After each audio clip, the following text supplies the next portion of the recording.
নমস্কার বন্ধুরা, রন্ধনের বন্ধন রান্নাঘরে তোমাদের সবাইকে স্বাগত জানাই। আজ যে চপের রেসিপিটা নিয়ে তোমাদের সঙ্গে শেয়ার করতে চললাম সেটা পুষ্টি গুণে ভরপুর। তো চলো দেখে নেওয়া যাক কীভাবে বানালাম। এখানে দেখো আমি কলমি শাক নিয়েছি, আর কলমি শাকের শুধু পাতাগুলোই বেশিরভাগ নিয়েছি, আর একটু বড় বড় সাইজের করেই কেটে নিলাম। এবারে কলমি শাকগুলোকে আমি মিনিট 5 একটু ভাপিয়ে নেব। গরম জলের মধ্যে একটু লবণ দিয়ে কলমি শাকগুলো দিয়ে দিলাম, আর ঢাকনা দিয়ে 5 মিনিট মিডিয়াম ফ্লেমে একটুখানি ভাপিয়ে নেব। ভাপিয়ে নেওয়া হয়ে গেলে দেখো আমি তুলে নিয়েছি জল ঝারিয়ে। এইবারে আমি 3টে ডিম নিয়েছি।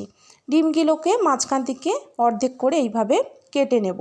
তবে তোমরা চাইলে এটার মাঝখান থেকে আরও একটা করে পিস তৈরি করে নিতে পারো। এবার এর মধ্যে 1 টিস্পুন গ্রেট করা রসুন, বড় সাইজের 2টো পেঁয়াজ কুচি, 1 টিস্পুন কাঁচা লঙ্কা কুচি, আর দিয়ে দিলাম 1 টিস্পুন ভাজা মশলার গুঁড়ো, স্বাদ অনুযায়ী লবণ, আর সামান্য একটু চিনি, আর 1 টিস্পুন ভেজিটেবল অয়েল। তারপর দিয়ে দিলাম 2 টিস্পুন বেসন, আর 1 টিস্পুন দিয়ে দিলাম কর্নফ্লাওয়ার। তারপর সমস্ত উপকরণ হাত দিয়ে ভালোভাবে মিশিয়ে নেব।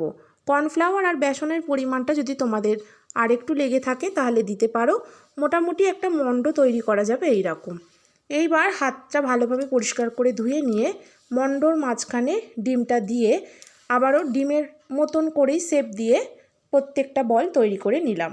এবার গ্যাসের উপর কড়াই বসিয়ে সাদা তেল দিয়ে, তেল গরম হয়ে গেলে গ্যাসের ফ্লেমটাকে লো করে দিয়ে একটা চপ ভালোভাবে এপিট ওপিট করে কিন্তু ভেজে নেব।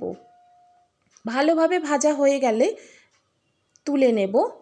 আমি এই একই পদ্ধতিতে সমস্তগুলো দেখো ভেজে নিয়েছি, আর কতটা পারফেক্ট হয়েছে ভিতর থেকে সেটাও আমি কেটে দেখিয়ে দিচ্ছি, আর কতটা মুচমুচেও হয়েছে।